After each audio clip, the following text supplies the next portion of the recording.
అందరు నమస్కారం అండి. మనం చెప్పుకునేది నల్లేశ్వర్ గురించి. ఈశ్వర్ జాతిలో 2 జాతులు ఉంటాయి, నల్లది తెల్లది. ఆ వేరియేషన్ని మీకు ఇప్పుడు చూపిస్తున్నాను. దీంట్లో తెల్లేశ్వరిని నల్లేశ్వరిని విడివిడిగా ఆ విధానం చూపిస్తాను. చూడండి, ఇదిగో అవుపడుతుంది కదా, అవుపడేదే ఇదే తెల్లేశ్వరి. ఈశ్వర్ జాతిలో 2 రకాలుగా ఉంటాయని చెప్పిన కదా, ఇదోటి కాయలు వస్తాయి. నల్లేశ్వరికి దీనికి తేడా ఏంటంటే దీని ఆకు కొంచెం పెద్దదిగా ఉంటుంది. దాని ఆకు కూడా చూడండి సైజు, దీని సైజు కొంచెం పెద్దదిగా ఉంటుంది. దాన్ని కూడా చూపిస్తాను.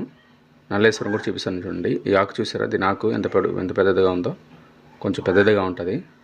చూసారా, అదే అంత పెద్దదిగా ఉంటుంది. దీని పొడుగు, దాని స్మెల్ అంతా ఒకటిగానే ఉంటాయి, రెండింటికి ఒకేగానే ఉంటాయి. కానీ ఎక్కువ మెడిసిన్ వాల్యూస్ ఉండేదంతా తెల్లేశ్వర్లోనే ఎక్కువగా ఉంటుంది. ఇప్పుడు చూడండి, మనం నల్లేశ్వరి చూపిస్తాను. ఇదే నల్లేశ్వరి. చూసారు కదా, కొంచెం ఆకు చిన్నదిగా ఉంటుంది. చూసారు కదా, ఈ విధంగా దాని పూలు వస్తాయి.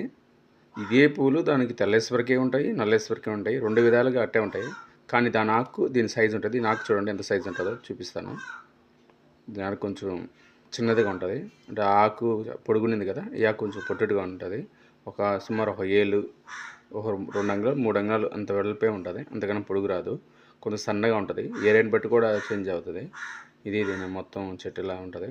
కొంచెం పొదగా ఎక్కువ అని వస్తుంది. తీగ జాతి. దీంట్లో మెడిసిన్ వాల్యూస్ చాలా ఎక్కువగా ఉంటాయి. మీకు ఏ మెడిసిన్ ఏ దానికి ఉపయోగపడుతుందో మీకు ఫుల్ వీడియో లింక్లో పెడతాను. దాన్ని చూడండి, తప్పకుండా దాన్ని వీక్షించండి. Please subscribe.